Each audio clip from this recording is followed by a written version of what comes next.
The Temple of Light behind me is in the Arsenale, the 370-meter long building. It is the consequence of an intelligent and provocative interaction with the curators and the architect. And I really appreciate that, because they asked us to pay homage to the space we're in with the light, this 13th century space where prefabricated components of ships used to be kept. And so when we designed this exhibition in South Africa, we paid homage to the space. We also paid homage to Scarpa and to Italians in the way we detailed it. It's floating in space, and we wanted it to have a very ethereal quality, almost a sacred quality. That's why we filter the light through the drawings. The exhibition is a consequence of dialogue and provocation between the curators and the architect, which therefore has a good outcome, because they were pushing the boundaries for you to do two things. One, to pay homage to the space with the beautiful light coming through the window 3.8 above the ground, and also for ordinary people to be able to experience your exhibition, which is made out of drawings, in a beautiful and generous way. Now we enter through the diagonal of the orthogonal geometry. When you draw, you can go places you have never been, and you can also use it as a journey of self-discovery. And one of the important things I want to talk about is how through drawing certain projects here that were only drawings, were not projects, they have become real projects. So through going into a dream state and through going into an imaginative state, you can bring something into reality. There's almost a seamless interconnection. This is a very intimate space that contains you, and then you turn around and you come into a higher space, which is what the architecture. So through the drawings you are making architecture, but also through blowing the drawings up, the drawings become something else.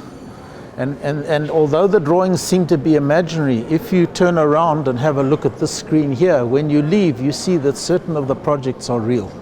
They've been built on this view over here. This project has been built. This project has been built. In fact, there are 2.5 projects built, and since doing this, some projects that were imagined are becoming real. If you move into this morphology here of this landscape that I've drawn, the footprint of the building becomes a fossil, okay? And it's a very ancient site where the oldest art in the world, 150,000 years old, has been found. And so it's interesting that the building ends up a fossil. This is a center for women. It is the egg and the woman is the carrier of life that it's symbolizing. And it's a project that did not go ahead, but through redrawing it, I have the possibility of it having a baby in China and being realized in another form. This is the landscape I've built at my house in South Africa.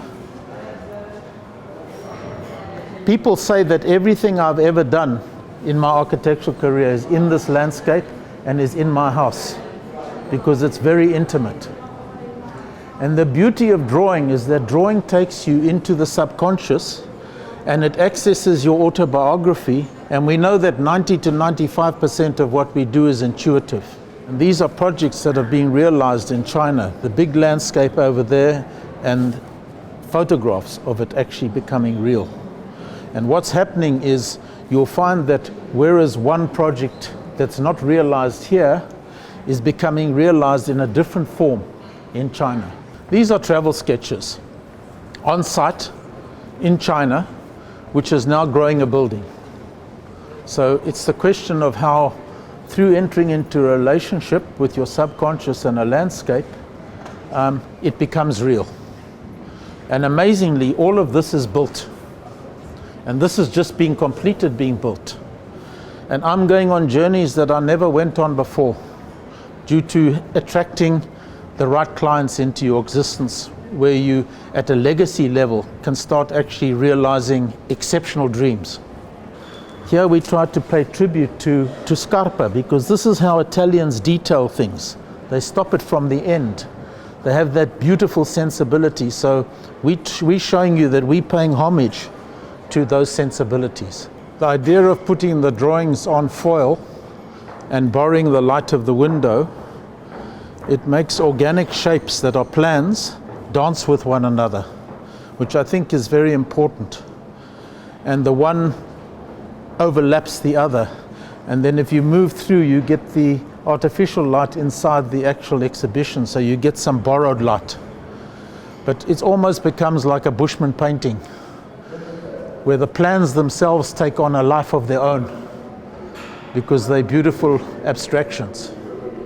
And maybe the drawing is the most important of everything. It's even more important than the building, because it is the thought undiluted.